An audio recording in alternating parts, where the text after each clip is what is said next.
Have you ever wondered what it feels like to raise a special needs child? The late night cries, the tantrums, the trauma that comes with it, the struggle, people looking down on you, looking down on your child, even abusing your child. Every day asking yourself, is your child meeting up with her milestones? And then you look at other kids. So many things involved. Well, I'm here to just let you guys know how it was for me, my own experience, and how I dealt with it, how I'm still dealing with it, and all that. So if you're interested in this kind of video, please sit back, relax, and just hear my story. So when my baby girl was born, we're so happy, excited. God, and she was so beautiful. Anyways, we didn't notice anything then because everything was normal, just very typical baby, cuteness overload, everything was fine. Crawling, she crawled very fast. Walking, she walked very fast. But you know, it's only when they get to that stage where they need to start talking that when she got to her own stage, that we now realize that okay, something is happening. My daughter is not saying anything. She's not saying mama, she's not saying dada. And then you now check other kids of her own age, they're already saying that. And then instead of that, she was suckling on her pacifier. She was addicted to her pacifier. My daughter and her pacifier, they were best of friends. So, but we didn't see it as anything. What's wrong with the baby sucking pacifier? It's normal. It's every baby. I don't know. Most babies, I know, they like pacifier. So, we didn't still see it as a sign of something being wrong. And then, when she was 11 months old, my daughter wasn't really saying anything that was making sense. And even if it's mommy come or daddy go or anything, nothing.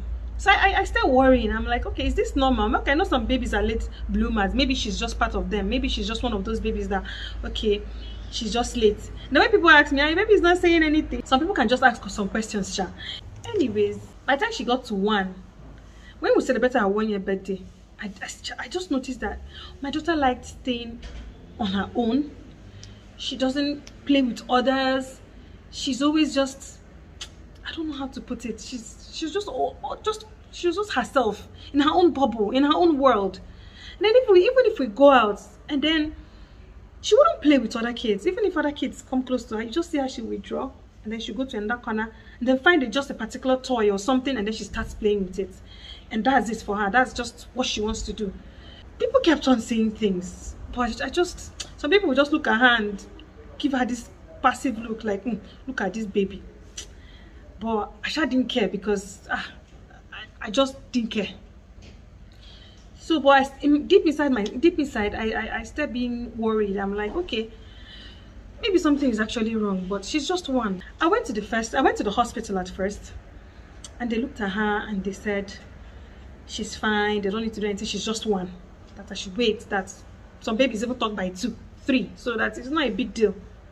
I said, no problem. I took her back. We're still going on normal. And then other kids around her, they're improving. They're hitting up their milestone. But my daughter wasn't. And then she was in a particular school at that moment. I even told the owner of the school then, the teachers, everyone, that look at my concern. My daughter is not talking. Can you just help me look at her and see if there's anything wrong with her? Everybody still tell me the same thing. She's fine. Don't worry, madam. You worry a lot. So we just kept quiet.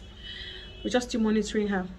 At that moment, it was so difficult for us to even get to even understand her, because how my daughter talks is like, if she wants something, she'll just point at that thing, and then once she points at the thing, she expects you to just automatically understand that, look, oh, I'm pointing, get it for me. Then I'll be like, you see me? I'll be like, okay, what do you want?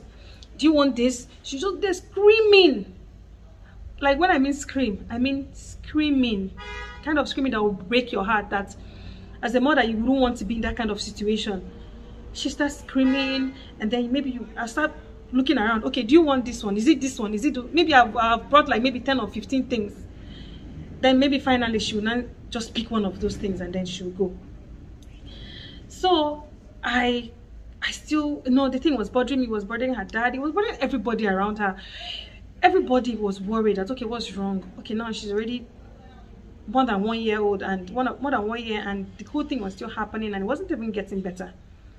So then when I became pregnant for my second baby, I was scared that, okay, whatever thing that's happening to her, I wouldn't want it to pass on to my baby and all that. So, but I was scared even that what if the same thing starts happening to him after he was born and all those things. So, but I was pregnant. I was still trying to see how I could help her, you know, talk. But I tried.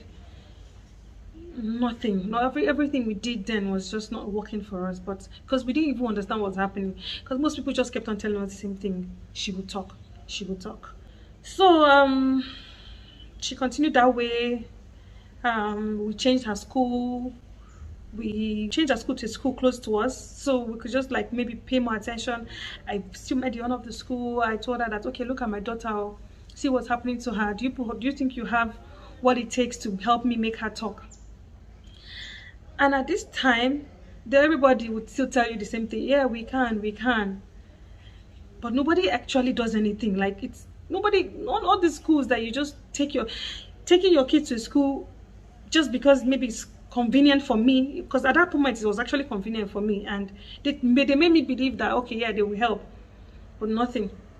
So I had to travel to have my second baby. When I traveled was when my sister told me that, okay, my older sister, because when we stayed in her place, that she tried to stop the pacifier, that, okay, even her first daughter had the same problem. Her first daughter started talking very well when she was like 3 years old, so that I should just, first of all, I should stop her the pacifier, because without the pacifier she cannot sleep. Without the pacifier, if you remove the pacifier from her mouth, you just be hearing her moving around the house doing sounds that to any other person is irritating. Because I got a lot of complaints about that, the sounds she was making, and even how it was disturbing them in class.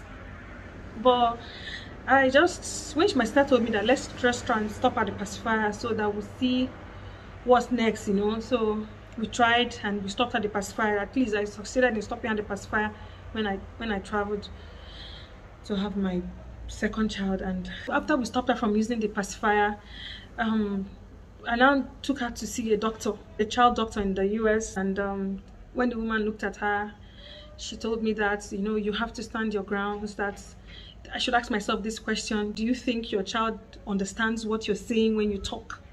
That sometimes kids, they don't understand what we're saying. That if maybe she's not understanding what we're saying, there's no how we're going to get the response we're waiting for.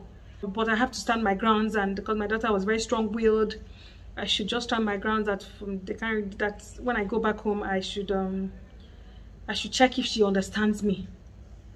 So we went back home. I still looked at her. Me and my, because NJ was around that period. NJ was around that period, and you know, we tried to see if I thought she's even understanding what we're saying, because you can't send my daughter to go and bring something. You can't send her, you can't call her name and tell her go and bring something and she'll go and bring it. Like, she'll just look at you and move. But we knew she was hearing us. Well, I knew very well she was hearing very well what we were saying, but it's just that she wasn't responding to whatever thing I say or whatever thing we tell her to do. So after our whole stay in US, we came back. You know, I got a lot of people saying things, asking me things. Are you sure she doesn't have brain problem? Are you sure she's not deaf? Are you sure her brain is okay? And when people ask me such questions, to be honest with you, I get pissed, because I'm like, you're seeing a child that needs help, and the best question you can ask me is, are you sure her brain is okay? For God's sake, what will be wrong with her brain? Like, so this is someone that if you play music, because then she used to enjoy listening to any music, and then she loved Fino so much. So then if you just play any of his music, especially Connect, you just see her, she'll just rush, and then she'll come, and then she'll take the phone from you. So that means clearly she's not deaf. And even when she was born, they still did hearing tests for her. So obviously I knew that nothing was wrong with her brain, nothing was wrong with her ears, but I just still couldn't figure out what was wrong with her. But I knew deep inside that something was wrong. When I came back with my new baby, as much as I had a new baby, I just still was so worried about my daughter and everything she's been going through. And you know, then people might even just invite, oh, come for a birthday party. I don't even, you know, sometimes taking her to places where people will have to look at her and judge her. Other kids might sometimes even laugh at her. So taking her out was not even easy, because if we go out, she throws the biggest tantrums. She'll be screaming, she'll be destroying, pushing down things. One party we went, she almost pushed down the cake. So it wasn't even easy. So imagine if it wasn't even easy for me, how others around would be seeing her and all that. So at a point we stopped going out. I really stopped taking her out and staying in, most times we just stay in the house and just try and see how I'm going to control her, or what I'm going to do to make her feel better. Even putting her to sleep, I couldn't even just put her to sleep. I had to hold her so tight. She'll be screaming, she'll be crying, but that was just the only way we could at least put her to sleep. So it wasn't an easy struggle. So by the time the school she was going to at that time, a lady there met me, and she told me that she knows this therapist, that she want her to meet a therapist. So I thought, okay, yeah, that would be good, like, because yeah, we haven't really met officially a therapist, because she was just 2. She was just 2. All those things were happening. She was just 2. She gave me the woman's number, and she called the woman and told her that, okay, expect a call from so and so person.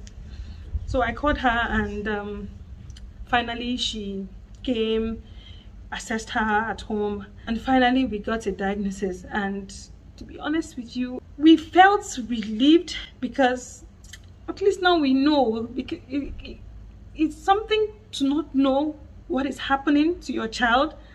Then you knowing is just like when you know about whatever thing that is wrong with her, there's this relief that just came to me that, okay, now we can get help for her, because with every problem there is a solution. And we knowing what the problem was at that moment just meant that, oh, my daughter is not crazy after all. Like, I'm not crazy. Everything I've been feeling, they were real, and my daughter wasn't crazy, and we're going to find help.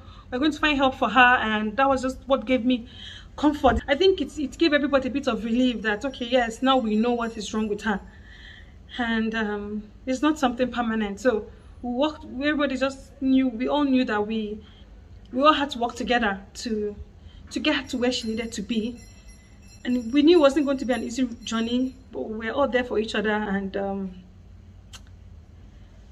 we're happy we did. We're happy we got the right support we needed. The next step for us was to find the best way possible to help her and all that. So I forgot to mention that this video is going to come in 3 parts. The first part is this video, what happened before we found out, how everything was and all that.